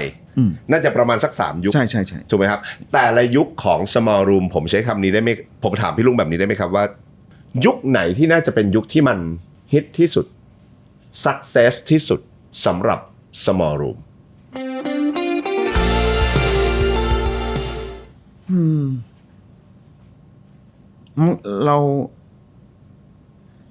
คือเรามองอย่างนี้ถ้าถามเราว่ามันไม่ได้มีหรอกแต่ว่าถามว่าเป็นฮิตแบบพูดไงดีวะเราพูดเป็นเพลงแล้วกันนะอย่างเดฟ17เงี้ยเพลง17เดฟดังมากครับถามว่าเดฟเครียดไหมที่ต้องทำให้ฮิตเท่านั้นอีกเครียดค่ายเครียดไหมเครียดถามว่าแล้วค่ายรู้ไหมว่าทำไม17ดังไม่รู้เว้ยเอาแบบนี้ก่อนเราแฉตัวเองให้ฟังแบบนี้ก่อนนั่นคือล่าสุดหลังจากนั้นย้อนลงไปอีก Tattoo Color ก่อนหน้านี้กราฟลงนะช่วงโควิดเราดันปล่อยเพลงเซสชั่นที่เล่นกับ TPO ใหม่แล้ว มันสักเซสเรารู้เหรอว่ามันจะสักเซสเราไม่รู้เว้ยแต่นั่นน่ะเหล่านั้นน่ะมันคือโปรดักชันเรามองแบบนั้นครับมันได้เพราะโปรดักชันไม่ได้เพราะอะไรเลยนะฮะถามว่ามันเป็นช่วงไหมมันเป็นช่วงแต่ถามว่าเพลงที่จะฮิตซูเปอร์คาร์แคร์แททูคัลเลอร์ฮิตไหมฮิตแต่ว่าเราไม่ได้คิดว่ามันจะฮิตแต่ถามว่าเราทำ PR ทำอะไรเต็มที่ไหมทำฮะแต่เราคิดว่าเพลงอื่นน่าจะมากว่านั้นไหมเพลงอื่นน่าจะมากว่าซูเปอร์คาร์แคร์แต่ดันไม่มาเท่าอะไรอย่างเงี้ยหรือข้อความรูปยิ้มโพลีแคทอันเนี้ยรู้ตั้งแต่แรกว่าจะมาครับแล้วมันก็มาจริงๆแต่เครื่องหมายมากกว่าเพลงล่าสุดเราคิดว่ามาแน่ๆมากกว่าข้อความรูปยิ้มดันไม่มากูไม่ได้เก่งขนาดนั้นเก่งขนาดนั้นกูก็ถูกหวยตลอดแล้วเนี่ยมันก็จะมีอย่างนี้แหละแต่ถามว่าซุปเปอร์โคตรฮิตอ่ะผมเชื่อว่าผมเป็นเหมือนแก๊งโอลิมปิกหรือบอลโลกนะคือ4 ปีมันจะมีครั้งหนึ่ง4 ปีมันจะมีแบบยอดฮิตมันจะมีแหละแต่มันจะเดาไม่ได้แต่ภายในปีที่1 2 3เนี่ยมันก็จะมีแบบนี้แหละแพรมๆมาอย่างน้อยสิ่งที่เราควรจะเยียวยาและผมคุยกับสตาฟทุกคนในบริษัทคืออย่างน้อยในปีนั้นๆควรจะมีฮิตบ้างแต่มันไม่ใช่ซูเปอร์ฮิตแบบ4 ปีมีครั้งอะไรอย่างนี้ค่อยว่ากันแสดงว่ามันก็เดายากบอกไม่ได้ว่าเป็นสูตรสำเร็จตายตัวไม่ได้แน่ๆว่าทำไมเพลงนี้ฮิตศิลปินนี้มาโน่นนี่นั่นมันก็ไม่เชิงแต่ว่าคือเพราะส่วนหนึ่งในความรู้สึกเราอะเพลงในค่ายเรามันฟังยากกว่าค่ายอื่นๆแหละค่ายอินดี้อื่นๆเรารู้สึกอย่างนั้นนะดังนั้นถามว่าเบื้องต้นมันยากแล้วเพราะมันแปลกกว่าชาวบ้านสิ่งที่มันจะแปลกและมันจะน่าหลงไหลเนี่ยมันควรเกิดจากอะไรบ้างวะอันเนี้ยเป็นสิ่งที่ค่ายต้องคิดและทำผมถามในมุมกลับได้ไหมครับในเมื่อพี่รุ่งก็รู้อยู่แล้วว่าเฮ้ยมันอาจจะฟังยากกว่าชาวบ้านแล้วทำไมไม่ทำเพลงฟังง่ายๆทำไม่เป็นเฮียโคตรชอบเลยพูดตรงนะทุกวันนี้ผมชอบซีเรียสเบคอนนะผมชอบมากเลยแล้วน้องก็เคยฝึกงานที่ small room ครับแต่ทุกวันนี้เขาได้ดิบได้ดีแล้วก็งงเหมือนกันว่ามันทำเพลงไงวะชอบแต่ทำไม่ได้เพราะอะไรพี่ลุงมันทำไม่เป็นน่ะเหมือนเราฝึกทำสปาเกตตี้เราจะรู้ว่าสปาเกตตี้มันทำยังไงให้เส้นมันโน่นนี่นั่นแต่พอให้ไปลวกก๋วยเตี๋ยวเราทำไม่เป็นอะไรอย่างนี้ป่ะอะไรอย่างนั้นเพราะไม่เคยทำก๋วยเตี๋ยว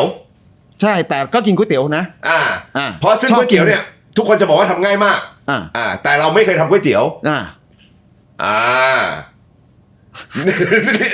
อะไรอย่างนั้นนี่คือวิถีพี่รุ่งวิถี small room มันก็เป็นปกติป่ะไม่ปกติจริงๆอันนี้ยกเว้นผมว่าคุณปลาเนี่ยอีกเรื่องนึงคุณปลาที่เปิดร้านอาหารได้ทุกแบบเนี่ยอันนั้นไม่รู้ทำยังไงแต่เพลงมันไม่ใช่เว้ยแต่คุณปลาเปิดอาหารกี่แบบไม่รู้เนี่ยอร่อยหมดแต่ small room เราจะมีแบบเนี้ยใช่แล้วเราจะไปทำแบบบ๊อบแบบคนอื่นเนี่ยเราจะเกรงทันทีอ่ะหรือว่าเราเป็นมนุษย์ฉี่เหลืองไม่รู้นะหมกมุ่นเครียดคิดมากกลัวแบบนี้มันจะซื่อเกินไปว่ะอะไรอย่างเงี้ยตอนทำมีอย่างนั้นเวลาหลายๆ EP อ่ะผมจะมีคำถามกับเกสว่าทำไม Product ทำไมเรื่องราวของพี่มันถึงฮิตโน่นนี่นั่นนะผมอยากถามพี่ลุงในมุมกลับเพราะว่าชอบมากเลยครับคุยกับพี่ลุงวันนี้ครับ กลัวแบบค่ายตัวเองมันจะฮิตเกินไปไหมครับไม่กลัว ตอบได้เร็วเลยดีใจไม่หมายถึงว่าโดยที่เราเป็นแบบเรานะแล้วมันฮิตมากๆอ่ะโอ้โห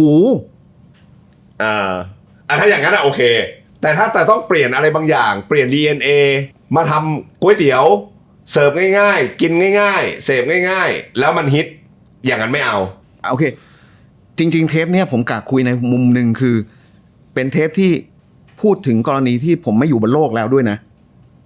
ผมหมายถึงอย่างนั้นเลยนะหมายว่ากำลังพูดว่าถ้าผมลวกก๋วยเตี๋ยวไม่เป็น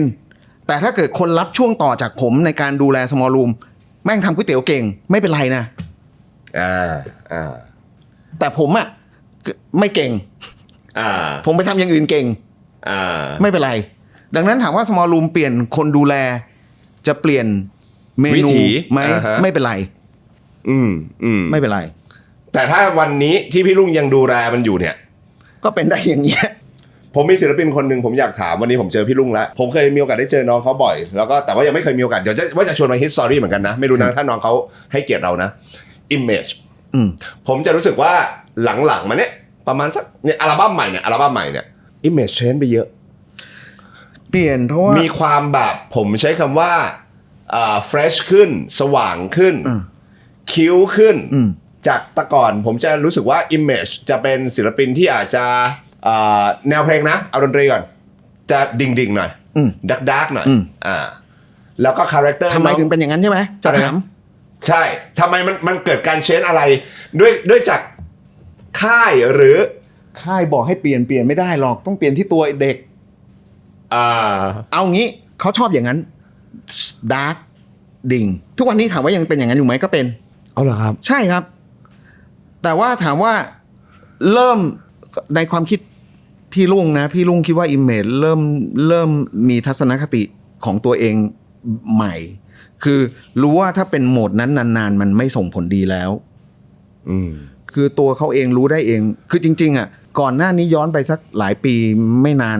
2 ปีอ่ะครับ 2-3 ปีมาเนี้ย3 ปีแล้วกันเขาบอกว่าเขาไม่อยากดังด้วยซ้ำนะเราก็โอเคเราเข้าใจคือแสดงว่าเขาอยากเท่ๆอินดี้เขาไม่อยากดังแบบดังมันแมสเขาไม่ได้อยากดังอย่างนั้นก็เข้าใจก็ไม่เป็นไรครับแต่ถามว่าตัวเขาเองจะเปลี่ยนมาเป็นไบรท์ขึ้นหรือส่องประกายมากขึ้นทุกวันนี้เราบอกไปเขาก็จะฝืนน่ะครับเขาเป็นเองจริงเว้ยเชนเองใช่เขารู้ได้เองแล้วพอเขาจนทุกวันนี้ผมยังกลัวเลยว่าบางทีเอ้ยมึงทำแบบนั้นมึงเครียดเปล่าวะอะไรอย่างเงี้ยเพราะ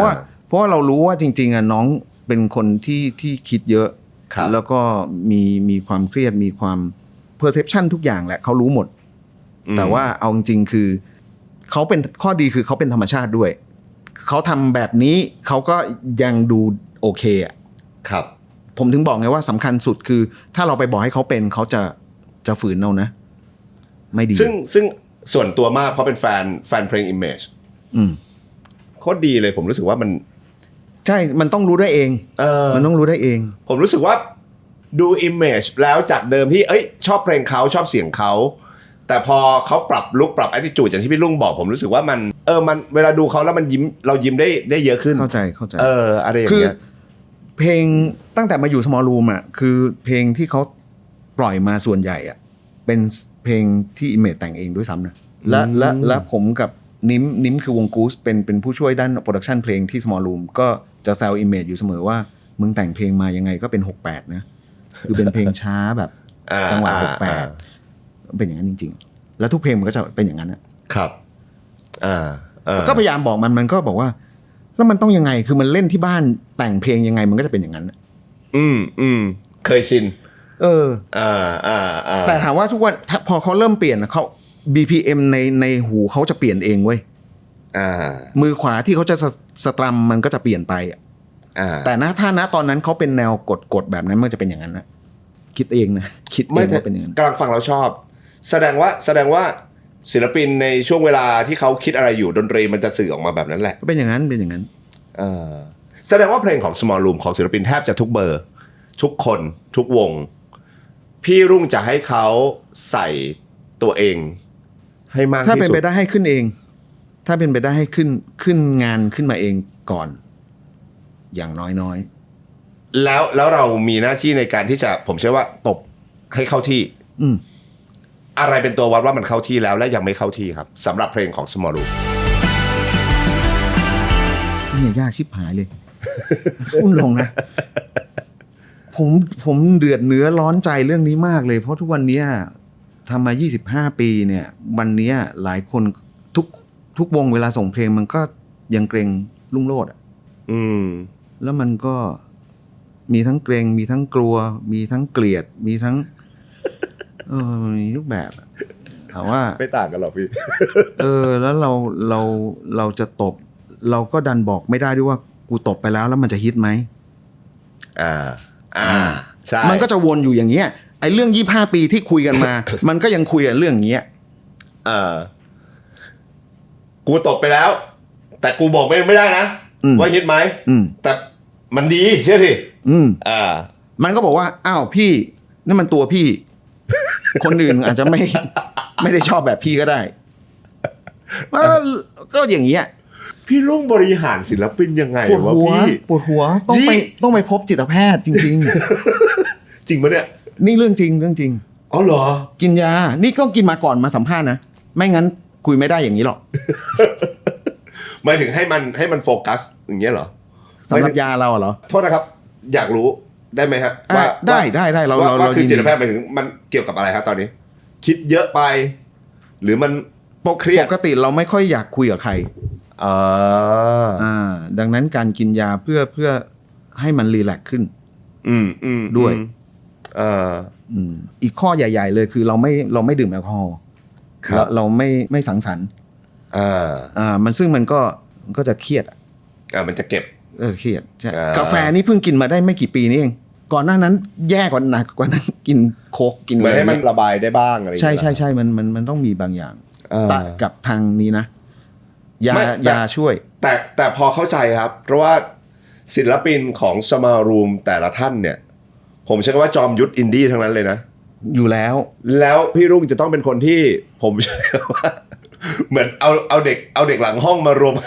มันคือกฎแห่งกรรมที่บอกเมื่อกี้ไอเราก็เลวไว้เยอะไงแต่สุดท้ายมันก็จะมีผมเชื่อว่ามีระบบในการที่จะต้องอยู่ร่วมกันและทุกคนจะต้องอยู่ในระบบนี้ของ small room ก็อยากให้เป็นอย่างนั้นแต่ถ้าบางอันที่คุยแล้วมันประนีประนอมกันไม่ได้ก็ปล่อยแล้วแต่เด็กก็มีผมเห็นพี่ลุงพูดถึงเรื่องของการเริ่มมีการดูศิลปินที่เขาส่งเดโมกันเข้ามาเริ่มอยากมีศิลปิน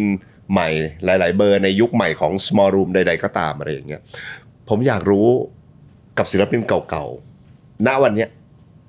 ยังมีความกลัวกับการออกไปของศิลปินในค่ายไหมผมไปอ่านบทสัมภาษณ์ของพี่รุ่งแล้วผมก็เห็นว่าพี่รุ่งจะเล่าถึงขออนุญาตนะครับพี่รุ่งจะเล่าถึงวันที่โลโมออกไปหรือ The Years อะไรอย่างเงี้ยแล้วก็ในบทสัมภาษณ์นั้นก็จะเห็นว่าพี่รุ่งก็จะค่อนข้างเฮิร์ตพอสมควรฮะมันยังคงเป็นแบบนั้นอยู่ไหมครับตั้งแต่นั้นมาเนี่ยเราพยายามจะไม่ลงไปคลุกกับวงเท่าแต่ก่อนเขาเรียกอะไรมีที่ว่างมากขึ้นมีสเปซกลัว ก็ถามว่าก็จะมีเกราะให้ขึ้นมานิดนึงแต่ถ้าถามว่าถ้าวันหนึ่งต้องมีวงหนึ่งวงออกก็เสียใจแน่ๆน่าจะเสียใจครับแต่มันก็อาจจะยังมีไม่ได้หนักเท่าแต่ก่อนที่เราผูกพันขั้นสุดแสดงว่าเมื่อก่อนพี่ลุงบริหารค่ายเพลงกับศิลปินเนี่ยก็คือผมเชื่อว่าสุดตัวสุดใจสุดมันก็มีข้อดีข้อเสียเรารู้แต่ว่าถ้าเราพิจารณาจากค่ายอื่นนะครับขนาดวันนี้เราลดมาเยอะแล้วเราก็ยังเยอะกว่าค่ายอื่นอยู่ดีใช่คิดอย่างนั้นแสดงว่าในวันนี้ก็คือปล่อยให้มันเป็นไปในสิ่งที่มันควรจะเป็นใช่25 ปี Small Room มันจะกำลังจะมีอะไรให้กับแฟนๆเพลงไหมครับสารภาพตามตรงเลยว่าอยากทำคอนเสิร์ตครับแต่หาสปอนเซอร์ไม่ได้ก็เลยคุยกันตั้งแต่แรกว่าคือเราพูดตรงก่อนหน้านี้ปีที่แล้วเราทำ Tattoo Color กันละครั้ง5เราทำ Polycat Virtual ถามว่าเราขายสปอนเซอร์ได้ไหมไม่ได้นุ้ยเราอยู่ได้ด้วยบัตรคอนเสิร์ตเป็นหลักเป็นอย่างนั้นเลยนั่นคือขนาดวงใหญ่แล้วนะอันนี้25 ปี Small Room ถามว่าอยากจัดไหมอยากจัดแต่ถ้าสปอนเซอร์ไม่ cover อย่าจัดเลยเจ็บตัวใช่คือดูคาดการปีนี้ด้วยแหละว่าคอนเสิร์ตมันเยอะมากครับ แล้วก็รู้สึกว่าระบบเศรษฐกิจการเมืองน่ากลัวอยู่ แล้วก็คิดว่าโปรดักต์ไม่น่าจะลงเงินก็เลยคิดว่าไม่เป็นไรอยู่ๆจะจัด26 ปีก็เท่ดี ไม่ต้องลง5ลง10ก็ได้ไม่อาจจะเท่กว่าด้วยก็ดูเป็นพี่ดีก็แต่ถามว่า small room 27 ปีครึ่งแต่ไม่รู้คือมีเจ้าหนึ่งเขาบอกว่าเขาพิจารณาอยู่สมมุติว่าถ้าเจ้าไหนตอบตกลงมาผมก็จัดได้ผมไม่มีปัญหาหมายถึงว่าคอนเซปต์สิ่งที่อยากทำมีอยู่แล้วมีเลยสนุกเลยพร้อมนำเสนอด้วยโอเฮฮาเลยเอางี้เป็นคอนเสิร์ตครบรอบค่ายที่ไม่มีค่ายไหนนึกที่จะทำแบบนี้หรอกเชี่ยยิ่งอยากดูเลย ไม่ได้ยิ่งใหญ่แต่จริงใจพูดแบบนี้วันนี้คนฟังของ Small Room เปลี่ยนไปไหมครับแฟนๆเราเชื่อว่าเปลี่ยนเพราะว่าเอาแค่สตาฟเราเองเรายังเปลี่ยนเจนใหม่มาเลยเจนเก่าก็ move ออกไปแล้วก็มีเจนใหม่เข้ามาซึ่งสำหรับเราตอนนี้คือเรารู้สึกสนุกเพราะว่าสตาฟเราส่วนใหญ่เป็นวัยรุ่นละดังนั้นเราคิดว่ากลุ่มเราที่ฟังก็น่าจะเราคือ subscriber ใน YouTube เราน่าจะมีลูกกันหมดแล้วดังนั้นทุกวันนี้แต่ว่ากลุ่มใหม่ไหมกลุ่มใหม่แล้วก็มีกลุ่มเก่าด้วยมันพูดยากกว่าของ Small Room แต่ว่าถ้าเราไปดูหลังบ้านเราดูเรื่องของดิจิตอลเรื่องของกราฟอินโฟต่างๆเนี่ยกลุ่มเราเป็นกลุ่ม loyalty สูงผมเชื่อแล้วก็เป็นพรีเมียมก็คือจ่ายเงินครับแล้วก็ดูจนจบคลิปเป็นอย่างนั้นมีงานพร้อมจ่ายมันทำให้มันแลกกันมานะมันไม่ใช่ไม่ดีแล้วมันดีหรืออะไรนะสิ่งที่เกิดขึ้นก็คือแต่วิวมันจะไม่เยอะนะแต่มันเป็นวิวคุณภาพโคตรเลยนะอะไรอย่างเงี้ยครับมันจะได้ royalty ของคนฟังที่เป็นตัวจริงใช่เป็นอย่างนั้นซึ่งหรือแม้กระทั่งอย่างในสตรีมมิ่งแพลตฟอร์มอย่างเงี้ยก็คือเป็นพวกจ่ายเงินอะไรอย่างนั้นนะซึ่งถามว่าก็ดีแล้วอย่างตัวพี่ลุงล่ะครับวันนี้พี่ลุงเล่าให้ฟังว่าน้องๆสตาฟข้างในก็เปลี่ยนละเป็นคนรุ่นใหม่เข้ามาละคนฟังในฐานะแฟนก็มีหลากหลายรุ่นใหม่ก็มีเข้ามาอะไรอย่างเงี้ยแต่เราในฐานะที่เป็นผู้บริหารและยังเป็นคนเดิมพี่ลุงมีเปลี่ยนอะไรบ้างไหมครับต้องเปลี่ยนอะไรบ้างไหมเปลี่ยนเนื่องจากประสบการณ์ใช่ไหมคือไม่ได้มีใครมาบอกถูกไหมแต่ว่าอย่างที่บอกเมื่อกี้คือหลังๆก็คลุกกับวงน้อยลงไม่เต็มร้อยแล้วก็บวกกับเราพบแพทย์มาเราก็เย็นลงขึ้นเยอะครับเราก็จะไม่กระโชกโฮกฮากaggressive เท่าเดิมแต่ถามว่ายังมีไหมเด็กบางคนอาจจะบอกว่าก็ยังกระโชกอยู่แหละแต่ว่า ผมว่าน้อยลงเยอะครับโอเคมีน้องที่ทำงานกับเรามานานเกิน15 ปีก็บอกว่าเราน้อยลงเยอะอะไรอย่างเงี้ยถามว่าปรับยังไงก็เป็นแบบนี้แหละแล้วก็คิดว่าเราไม่ได้เปลี่ยนอะไรนะถามว่าทุกวันนี้เรามีความสุขไหมมีความสุขแล้วก็เคยคิดตลอดแล้วว่าเราลังเล2เรื่องคือเราอยากส่งไม้ต่อให้รุ่นใหม่ให้เจขึ้นมาดูหรือให้สตาฟสักคนหนึ่งขึ้นมาเป็น MD Small Room เลยเราไม่ได้ยึดติดว่าต้องยังไงอยู่แล้วใช่ไหมซึ่งเคยคิดแบบนี้ไก่ใจหนึ่งก็คิดว่าไอ้บ้ากูอยากทำงานไป80อายุ80เหมือนกันนะ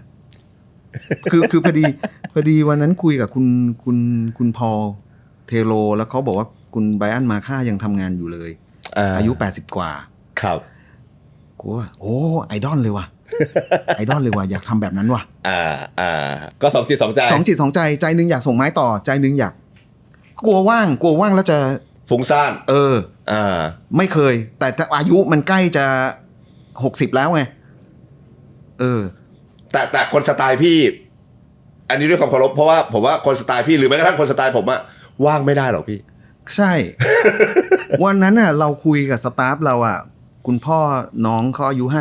50แล้วเราก็บอกว่าเฮียเด็กกว่าพี่อีกว่ะไอ้น้องก็บอกนั่นดิผมก็งงผมกลับไปผมเรียกพ่อว่าพ่อแต่มาเจอพี่ลุงเรียกพี่ลุงว่าพี่คือหลักการพี่เบิร์ดนี่ว่ะแม่งบอกอย่างนี้แต่บอกพี่คือหลักการพี่เบิร์ดนี่ว่ะแต่ว่าโอเคผมเชื่อว่าสิ่งที่มันน่าจะเปลี่ยนไปสำหรับพี่ลุงก็คือเรื่องของการทำความเข้าใจ ทั้งกับตัวเอง ได้ และ ใช่กับส่วนรวมมากขึ้นถูกไหมครับแล้วตัวของ small room เองล่ะครับวันนี้ถ้าไม่ได้ตัวพี่ลุงแต่ในความเป็นเจ้า small room เนี่ยมันยังคงแบบนี้หรือมันกำลังจะถูกเปลี่ยนแปลงหรือถูกพัฒนาไปในทางไหนที่แต่ละปีเราจะมีแผนคนละแบบอย่างปีนี้เราเริ่มต้นจากแผนว่าให้ทุกคนคิดวงทุกวงคิดงานตัวเองเป็นอัลบั้มอ๋อกลับมาสู่การทำงานเป็นอัลบั้มอีกแล้วครับใช่ทำไมอะครับพี่รุ่งต้องย้อนกลับไปปี 2024 ถึง 2025 เนี่ยเป็นแนวออกซิงเกิลทุกอาทิตย์เลยออกซิงเกิลทุกอาทิตย์โหดร้ายเด็กที่ออฟฟิศเคยทักแล้วว่าพี่เราไหวเหรอกูก็ไม่ได้เข้าใจว่ามันทำไมจะไม่ไหวเราก็ต้องแข็งแรงเราลุยลืมคิดพอผ่านปี2000หมดปี2024ปุ๊บเข้า2025เฮียเราใช้เงินไปเท่าไหร่วะเนี่ยไอ้คำว่าพี่เราไหวเหรอ คือลืมคิดไปว่าเอาไหวนี่ไม่ใช่ว่าทำงานกันไหวเงินมึงไหวไหม ก็เลยคิดมาว่าเฮ้ยไม่เอาเดียวอ่ะดังนั้นแก้โดยยังไงแก้โดยให้คิดเป็นอัลบั้มคิดเป็นอัลบั้มปุ๊บมันจะวางแผนได้แล้วว่าโอเคสมมุติว่าอัลบั้ม10เพลงเราจะทำ MV 5เพลงนี้อีก5เพลงเราจะเป็นเซสชั่นหรืออะไรเงี้ยคือเราจะมาบริหารเงินเพราะว่าถ้าเป็นเมื่อก่อนเนี้ยมันจะปล่อยเพลงไปเรื่อยๆโดยที่เราก็ลืมไปว่ามันกี่เพลงกันแล้ววะหนักกว่านั้นอันนี้ขอเมาส์ปีที่แล้วมีเด็กหลายวงที่ปล่อยเพลงไปแล้วท้ายสุดมาบอกกูว่าพี่เพลงเหล่านั้นผมไม่เอาไว้ในอัลบั้มนะอ้าว แล้วมึงทำไมวะแล้วให้กูทำ MV ทำพี่อะไรมีอย่างนี้กฎแห่งกรรมแสบมากมันก็เลยกลายเป็นว่าตอนนี้ปีนี้เลยเป็นแบบนี้ให้คิดเป็นอัลบั้มมาเลยทุกวงจะเห็นได้ว่านี่ผ่านไปนี่คือพฤษภาถูกไหมครับกำลังจะเข้ามิถุนาในความเป็นจริงคือหลายวงเขาเลยซุ่มกันสุดๆซึ่งเรารู้สึกดีนะแต่ข้อเสียคือ5เดือนแรกของค่ายมีงานออกน้อยลงก็กระทบแหละถามว่ากระทบไหมแต่ว่าเรากำลังจะมีความน่าตื่นเต้นเกิดขึ้นครับซึ่งผมขอสปอยครับผมฟังอัลบั้มใหม่ Tattoo Color แล้วดีสัตว์ผมฟังอัลบั้มใหม่ Television Off แล้วดีสัตว์ผมฟังอัลบั้มใหม่วาดฟ้าแล้วดีสัตว์ผมฟังวงใหม่ที่กำลังจะออกอัลบั้มเต็มชื่อยศรันดีสัตว์คือผมรู้สึกแบบนั้นและผมไม่อยากปล่อยเป็นเพลงด้วยมันเหมือนสมมติความรู้สึกเรานะครั้งแรกที่เราฟังOasis ชุดแรกคืออะไร Live Forever หรืออะไรสักอย่างเนี่ยเราฟังเพลงแรกเนี่ยSupersonic จำไม่ได้ว่ะสักเพลงหนึ่งแต่ว่าถ้าเกิดเราได้ยินเพลงใหม่มันเร็วๆเราจะรู้สึกดีอ่ะครับผมไม่อยากเป็นอย่างนั้นอ่ะดังนั้นตอนนี้ผมอ่ะที่บอกว่าทุกวงเหล่านี้ผมฟังหมดแล้วดีสัตว์เนี่ยผมอยากให้ทุกคนไม่ได้อยากฟังเป็นเพลงอ่ะอยากฟังทั้งรวมอ่ะอยากให้ฟังเป็นอัลบั้มแต่นี่ผมปรึกษารายการผ่านคนดูเลยนะครับผมยังไม่รู้ทำยังไงเพราะสตรีมมิ่งยังไม่ได้คิดเป็นอัลบั้มมากนักสตรีมมิ่งยังเป็นเพลงอยู่และทุกวันนี้วงการดนตรีในประเทศสนใจเพลย์ลิสต์ในสตรีมมิ่งมากครับซึ่งกลายเป็นว่าเพลย์ลิสต์ในสตรีมมิ่งจะเลือกแค่เพลงเดียวอันนี้ผมกำลังพูดว่าตอนนี้มันมีความแบบนี้อยู่มันมีความย้อนแย้งขัดแย้งกันอยู่ระหว่างคอนเซ็ปต์ที่พี่อยากจะทำกับเนเจอร์ของตลาดที่มันทำกันอยู่ณปัจจุบันการที่2025ปรับตัวมาเป็นแบบนี้ข้อแรกคือเราจัดสรรการใช้เงินได้ดีขึ้นอย่างที่บอกไปไม่เหมือนที่ออกทุกอาทิตย์ซึ่งพอมาเป็นแบบนี้เราจัดสรรเงินได้ดีขึ้นแต่เราไม่อยากปล่อยเป็นทีละเพลงเหมือนตอน2024ที่ทิ้งช่วงห่างๆกันน่ะก็ไม่รู้จะทำยังไงนะวันนี้คือตอนเนี้ยเราสนุกกับเรื่องนี้นะไม่ใช่มีปัญหานะแต่เรากำลังสนุกเราคุยกับหลายฝ่ายเราคุยทั้งกับดิสติบิวเตอร์ที่เป็นดิจิตอลดิสติบิวเตอร์เรา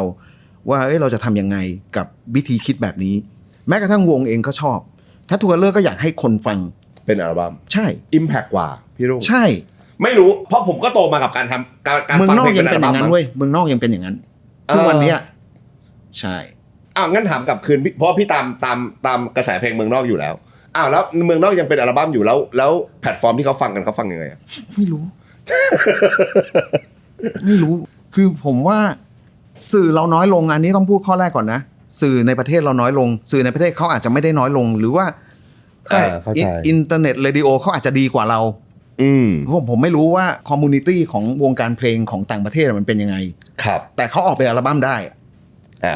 คนเพอร์เซพคนยอมรับคนเอาผมขอคุณเอทำรายการ ซองโทเปียฝากอัลบั้มไหมเอาจริงว่าเดี๋ยวผมไปเนี่ยประเทศนี้มันจะได้คิดเป็นอัลบั้มกันมากขึ้นเข้าใจไหมได้อันนี้ผมกำลังพูดแบบนั้นผมอาจจะคิดว่าเมืองนอกมันอาจจะมีแบบนี้ดังนั้นถ้าประเทศเหมือนที่ผมพูดว่าเบสิตี้โรลเลอร์ที่ช่อง3เอามาฉายอย่างเงี้ยเขาทำอะไรเขาทำให้เห็นเลยว่าเบสิตี้โรลเลอร์คืออะไรมันไม่จำเป็นต้องมาแบบเพอร์ฟอร์มกันทั้งอัลบั้มหรอกแต่มันเห็นอย่างน้อยเห็นมากกว่า1เพลงน่าสนใจครับอันนี้ผมฝากนะเพราะมันจำเป็นหรือคนดูโอเคไหมกับแบบนี้หรืออยากให้มันเป็นยังไงถ้าเกิดมันมีการเป็นอัลบั้มออกมาอย่างเงี้ย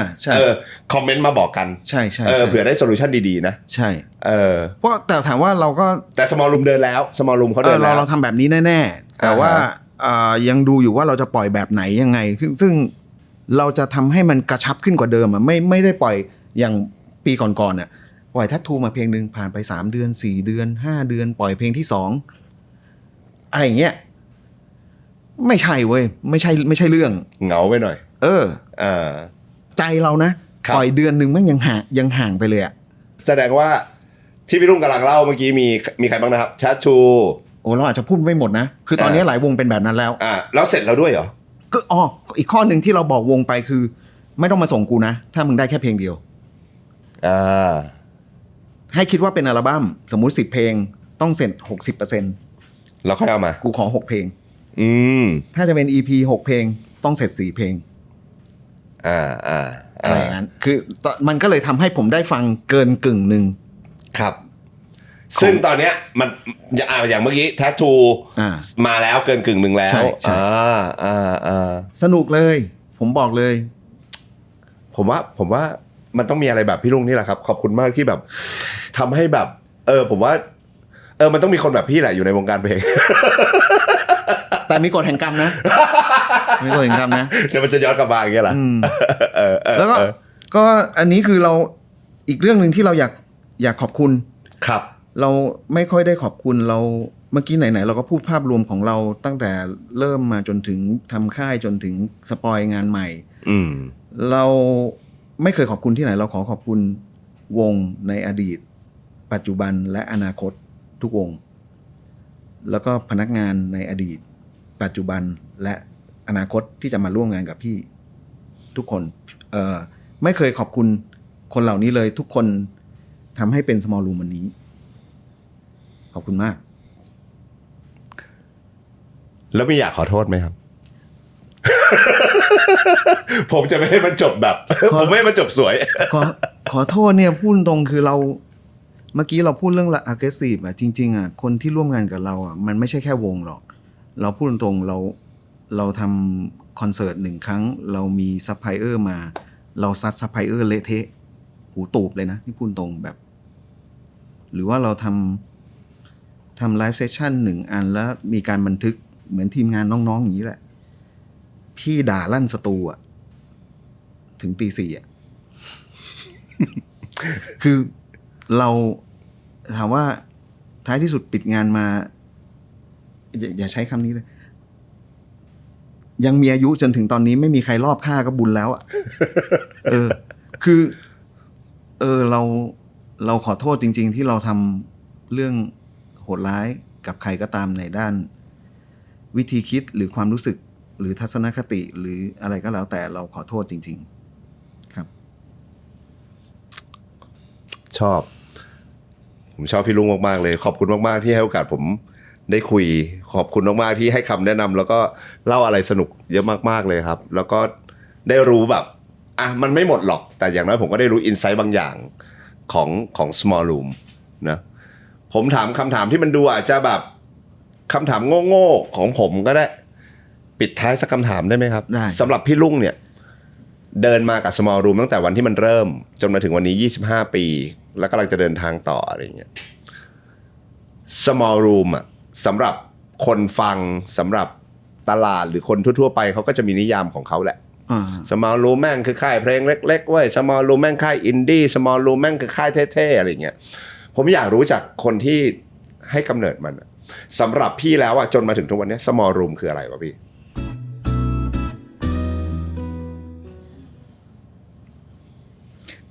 อีกอันหนึ่งที่เราไม่ได้บอกเป็นเกร็ดเล็กเกร็ดน้อยไปเรื่อยดีครับ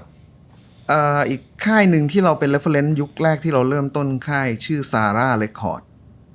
Zara เป็นค่ายอังกฤษทำ compilation เป็นหลัก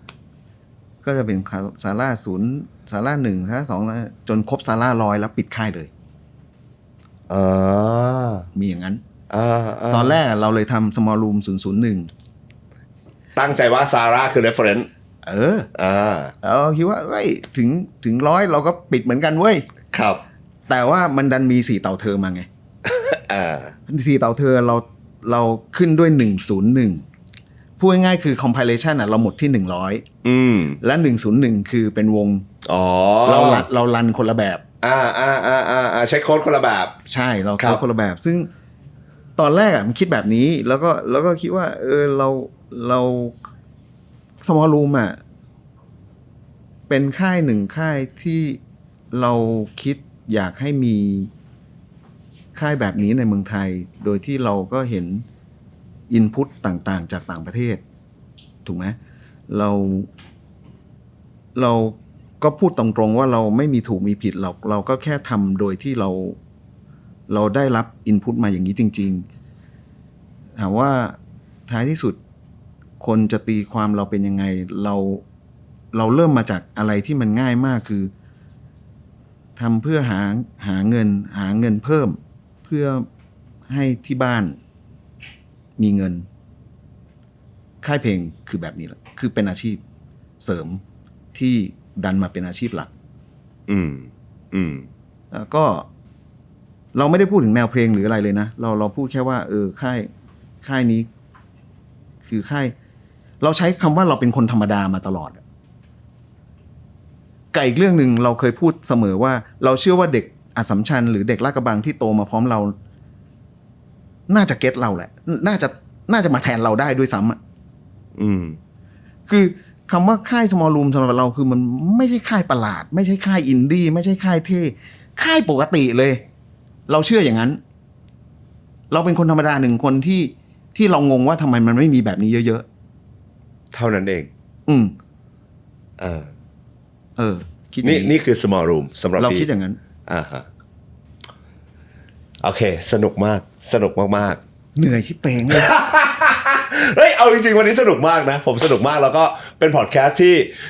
ผมจะบอกคนดูว่าเป็นพอดแคสต์ที่แม่งผมแบบทิ้งสคริปต์ทุกอย่าง แล้วนั่งคุยกับพี่ลุงด้วยความอยากรู้จริงๆสนุกมากเลยครับพี่ลุงแล้วเราโทษนะเรามีโจทย์มาเราพูดครบยังไงครบแล้วจริงเหรอขอโทษขอบคุณอินสปายค่ายเพลงข้างขึ้นวิทยุเราขออ่านเร็วๆได้ไหมเผื่อตกหล่นใครนะได้ครับ เราไม่ได้พูดถึงรายการ Galaxy of Star แต่มันก็ของ Nice Spot นั่นแหละถูกไหมเราไม่ได้พูดถึงรายการบันเทิงคดีของพี่ซันมาโนดพุตานใช่ซึ่งเหล่านี้คืออินสปายของพี่ใช่เราไม่ได้พูดถึงหนังสือ Star Pix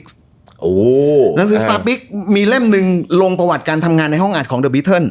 ใส่เสื้อ The Beatles อยู่โคตรดีผมอยากได้เล่มนั้นมากใครมีเหลือมาขายต่อผมยินดีซื้อในราคารีเซลนะต่อไปค่าย Nice Spot บอกไปแล้วครับอันนี้พลาดไม่ได้เมื่อก่อนผมไปซื้อเทปที่ไหนรู้ไหมห้างเซ็นทรัลสีลมทำไมต้องเป็นห้างเซ็นทรัลสีลมคือเมื่อกี้ผมบอกแล้วแหละว่าใกล้โรงเรียนมันจะมีแผงพีคอกใช่ไหมใช่แต่ห้างเซ็นทรัลสีลมมันขายเทปลิขสิทธิ์เทปแท้เทปแท้ซึ่งต้องยอมรับก่อนว่าสมัยเด็กผมเนี่ยยังไม่มีค่ายเมเจอร์อินเตอร์ในประเทศเราไม่มีโซนี่ไม่มียูนิเวอร์แซลไม่มีวอร์เนอร์มาเปิดแต่ห้างเซ็นทรัลสีลมขายก็ขาย U2 ขาย Ultra Walk ขาย Depeche Mode ขาย Tears for Fears นั่นแหละผมได้อย่างนั้นเทปอย่างนั้นเป็นแหล่งสมบัติของพี่ใช่ก็แปลกมากนะซึ่งผมถือว่าอย่างนั้นคือ selector นะ ครับ ผมไม่รู้ว่าห้างหนึ่งห้างจะคิดอะไรอ่ะแต่ว่าทุกวันนี้วงการเพลงห้างไม่ค่อยให้ความสนใจว่ะผมไม่รู้ว่าคนเลือกตอนนั้นคุณได้สร้างผมขึ้นมา แต่ตอนนี้ห้างเหล่านี้เซ็นทรัลครับคุณทำยังไงผมทั้งชมและผมทั้งถามนะ ขอโทษนะแต่ผมโตมาได้อย่างนั้นจริงๆกับร้านแต่ผมจำได้จริงๆพี่ลุงเพราะแต่ก่อนเนี่ยตามห้างเนี่ยโอเคมันจะมีพวกแบบ CD Warehouse Tower Record อยู่ในห้างด้วยนะถูกเอาแบบขี้หมูขี้หมาก็แมงป่องถูกอะไรอย่างเงี้ยถูกแล้วก็จะมีแบบแผงเทป CD มีที่ให้เราไปลองฟังใช่อะไรแบบผมเนี้ยเป็นผลผลิตอย่างนั้นนั่นไงมันเราไม่มีทางรู้หรอกแต่ผมไม่ทันตอนเซ็นทรัลสีลมเขามีมันอย่างนั้นเลยไม่หลอกแถวนั้นมันไอ้นี่ด้วยไงพี่ฝรั่งมันเยอะไงไม่รู้มันก็เลยกลายเป็นว่ามันอาจจะต้องแบบมีไม่แต่ว่ามันไม่ได้ขายแบบเป็นแผงแบบเหมือนโดเรมีหรืออะไรนะเว้ยมันวางไว้ในตู้กระจกเหมือนขายเครื่องเขียนภาพมึงอาจจะนึกไม่ออกเลยคือภาพแบบเซอร์เหมือนเอามาวางไว้ก่อนเหมือนขายปากกาที่อยู่ในตู้กระจกแพงๆหน่อยแล้วก็ไวนิลผมก็ซื้อจากที่เซ็นทรัลสีลมครับก็แล้วก็อีกอันนึงคือแมงป่องเมื่อก่อนมีเทปฮาราจูกุไม่ทันฮาราจูกุเนี่ยต้องอธิบายก่อนว่ามันเป็นงานรีมิกสมัยก่อนเอาอันนี้ผมเอาวิธีคิดของฮาราจูกุเนี่ยมาใช้กับ extended mix ของ Polycat คือสมัยก่อนเนี่ยมันจะมีแบบพวกอย่างทาซานบอยเคยฟังป่ะครับโอ้เคยนั่นแหละมันมีรีมิกใช่ไหมผมก็ฟังจากฮาราจูกุนี่แหละผมก็เอาแบบนี้มาทำกับ Polycat ใช่นั่นแหละฮาราจูกุก็เป็นครูผมเหมือนกันผมเลยบอกไงว่าจริงๆถ้าเกิดคนในรุ่นผมมันก็มาทำ small room ได้หมดแล้วเพราะมันรู้เรื่องหมดมันมีสิ่งที่แบบเกิดขึ้นเต็มไปหมดที่เรามี selector เยอะผมใช้คำนี้แล้วกันคือประเทศถูกนำเข้าซึ่งนู่นนี่นั่นเด็กอย่างเราโตมาเราได้เห็นมันดีจังจริงจริงผมรู้สึกอย่างนั้นนะนั่นแหละก็ Jam Session Music One Tower Record โดเรมีครับผมคิดว่าเรื่องเหล่านี้ผมต้องขอบคุณมันหล่อหลอมใช่ต้องใช้คำนี้นะแต่ปัจจุบันนี้มันคนละแบบไงปัจจุบันคือเซิร์ชเองถูกไหมผู้บริโภคเซิร์ชเองผมไม่รู้ว่ามันอาจจะมีเว็บหรือแอปไหนก็ตามในการที่นำเสนอเพลงแนวหรืออะไรก็แล้วแต่ว่าผมอยากให้ในเมืองไทยมีแบบนี้เยอะๆยังจำเป็นใช่ไหมพี่ผมว่า selector จำเป็นเสมอเพราะเดี๋ยวนี้คือเอาแม้กระทั่งแบบพวก streaming platform เงี้ยมันก็จะแบบคุณเลือกเองคุณฟังอะไรเดี๋ยว AI จับ interest คุณไปรวมเป็น playlist ให้คุณแทบไม่ต้องขนาดคุณจะ select ด้วยตัวเองมันยังไม่จำเป็นเลยทุกวันเนี้ยเข้าใจแต่ว่าผมหมายถึงว่าผมว่าโอเคสมมุติทุกคนรู้จัก Billie Eilish แต่ถ้าจะมีรายการไทย1รายการที่เป็นวัยรุ่นมาจัดวัยรุ่นเท่ๆเลยนะแล้วพูดถึงการใช้ชีวิตของ Billie Eilish ว่ามันทำเพลงในห้องอัดยังไงกับพี่มันเนี่ยผมว่ามันดีกว่าเด็กทางบ้าน1คนจะไปเซิร์ชเองแล้วก็รู้เองเข้าใจปะมันต้องมีใครสักคนพาเขาไปให้เขาอยากรู้ใช่พาเขาไปให้เขาอยากฟังใช่สำหรับผมนะเราเยอะแล้วกับ T-pop J-pop K-pop มีคนทำเยอะแล้วครับผมขออีกสายหนึ่งขอคนทำเยอะๆหน่อยคือสายป๊อปเนี่ยมันดีอยู่แล้วมันมีคนทำอยู่แล้วแต่อยากได้สายนี้หน่อยใช่คือนี่ย้อนกลับไปที่เมื่อกี้ผมบอกว่าผมได้อิทธิพลจากNight Spot เนี่ยNight Spot เป็นวิทยุมาก่อนทำคอนเสิร์ตมีรายการทีวีท้ายสุดเป็นค่ายเพลงผมอยากทำอย่างนั้นทั้งหมดเลยนะท้ายสุดผมก็อยากทำวิทยุเพื่อนำเสนออย่างเงี้ยแต่พอพี่ลุงบอกแบบนี้ก็คือสุดท้าย Night Spot เขาคือ selector เว้ยใช่ใช่เลยเขาเลือกแล้วเขามานำเสนอเขาเลือกแล้วเขามานำเสนอผมบอกเลยว่า selector จำเป็นสำหรับประเทศเราโคตรดีอยากจบแบบนี้มากเลยแต่ว่าโทษนะพี่เขาใช้งานผู้บริหารแล้วล่ะอะไรครับให้พี่ฝากคอนเสิร์ตอ๋อลืมไปเลยว่ะ เอานึกว่านี่จะอยู่ใน TikTok โอ้โหเอ้ย เอาอยู่ในนี้เหรอ จริงๆเมื่อกี้จบแบบเนี้ยโคตรแบบคัดแบบอยากให้มีประเทศเราปั้ง อยู่ใน อัน TikTok นี้ต่อได้เลยนะ อยู่ใน อันนี้ต่อได้ TikTok เลย เธ นะ อ อ่ะผมพูดให้พี่ลุง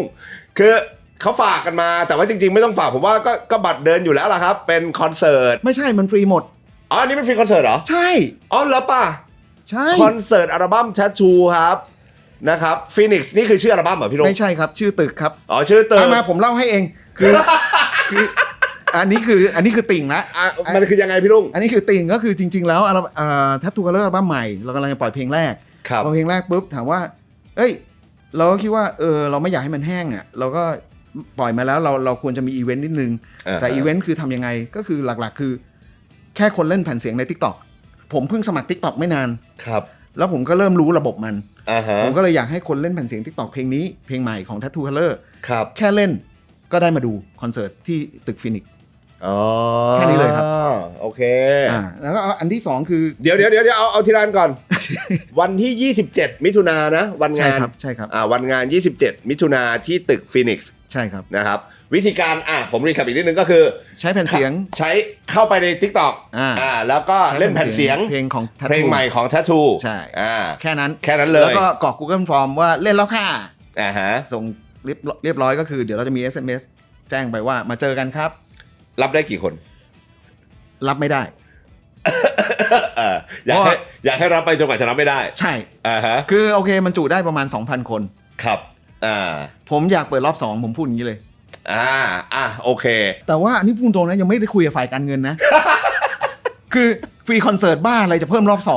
2ไม่หรอกมันสนุกดีนี่แหละสมอลรูม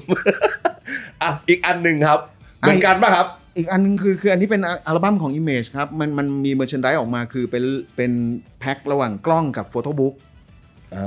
ก็คือมี CD โฟโต้บุ๊กแล้วก็กล้องของ Image พร้อมฟิล์ม ครับ ซึ่งอันเนี้ยก็เหมือนกันหลักการคิดคือใครซื้อเฉพาะ300จำกัดแค่300สิทธิ์แรกได้มาดูคอนเสิร์ตนี้ฟรีเหมือนกันนี่คือวันที่6กรกฎาคมที่ลีโดครับคอนเสิร์ตของ Image คือวันที่6กรกฎาคมนะครับที่ลีโดเงื่อนไขก็คือว่าซื้อ merchandise นะครับที่เป็นเซ็ตกล้องของ Image จะมีกล้องฟิล์มมีฟิล์มมีโฟโต้บุ๊กมี CD อยู่ในนั้น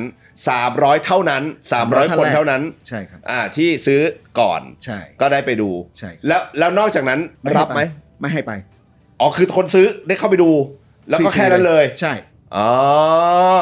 ฟรีอีกแล้ว กี่รอบครับรอบเดียวอันนี้รอบเดียวโอ้ยใช้งานผู้บริหารมาโปรโมทงาน โคตรชอบเลยก็อันนี้ก็จัดหนุกๆแหละคือเอาตรงคือก็โปรโมทก็ถูกก็ควรโปรโมทเพราะมันฟรีอย่าลืมครับไปดูด้วยครับติดตามข่าวนะครับแล้วก็เดี๋ยวขึ้นช่องทางของ Small Room ไว้ให้พี่ลุงด้วยหน้าจอของซองโทเปียนะครับขอบคุณมากครับพี่ลุงครับได้ครับขอบคุณครับ